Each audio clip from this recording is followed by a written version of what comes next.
На иницијатива на секторот за образование, денеска пред директорите на основните и средните училишта и стручните служби беше презентирана студија за врсничко насилство. Во истражувањето биле опфатени и ученици од општина Куманово. Студијата е дел од проектот Happy Hippo Show за кохезивно и инклузивно општество, имплементиран од Театар Боеми од Скопје, а финансиран од програмата за доделување грантови на проектот Активно вклучување и влијание на сите актери во превенција и спротивставување на насилен екстремизам во Северна Македонија. Финансиран од Европската Унија, а спроведуван од Сдруженијето за акција против насилство и трговија со луѓе Отворена порта и Сдруженијето Хуманост, во кој беше вклучена и општина Куманово. И денеска ќе присуствуваме на една презентација студија во која покрај што ќе бидат изнесени факти, ќе бидат изнесени препораки. Во оваа студија која денеска ќе биде презентирана пред директорите на основните општински средни училишта и стручните служби, беа анкетирани ученици од општина Куманово до 8 и 9 одделение, инаку со години наназад покрај овој проект и многу други проекти беа опфатени за врсничкото насилство. Со Сдруженијето доверба пред месец дена беше завршен проектот Неми сведоци, така да општина Куманово со многу здруженија соработува, вклучувајќи го овој проект кој се функционира 2 години. Имено од него излегува и два финални продукти во соработка со Сдруженијето Отворена порта, Ластрада и Сдруженијето Хуманост. Покрај оваа студија беше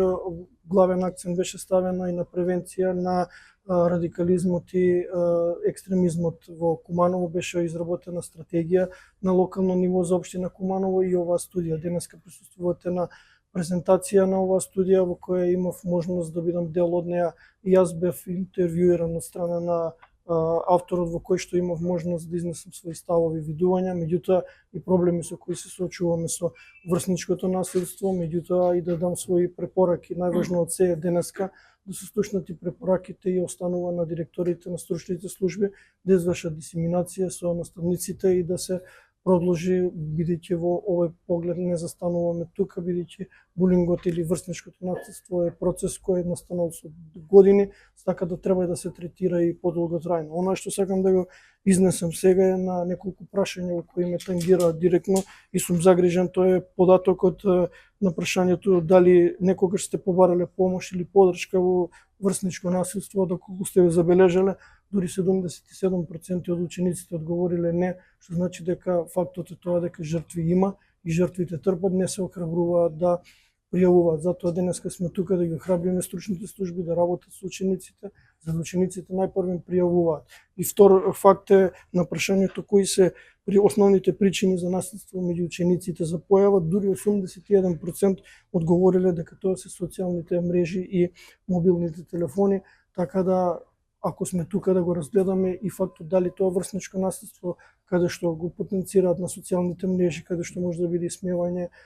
и други начини на тортура, дали се во училиште или се надвор училиштето, кои се надлежностите на училиштето околу мобилните телефони. Пак ќе поднесам на иницијатива во која помина во 2 училишта за забрана на мобилен телефон, и ако таа петиција стигне до мене како родител, сега зборувам, ќе ја потпишам со 2 раце, затоа што сметам дека телефоните само го одлекуваат вниманието и продолжуваме понатаму со имплементација на други проекти, а најважно е да профункционира основната комуникација или триаголникот на комуницирање меѓу родител, ученик и наставник, така да сметам дека најдобро би било да конфликтните ситуации се затвараат во самата институција, затоа што ми излезе во институционално влече и многу други последици.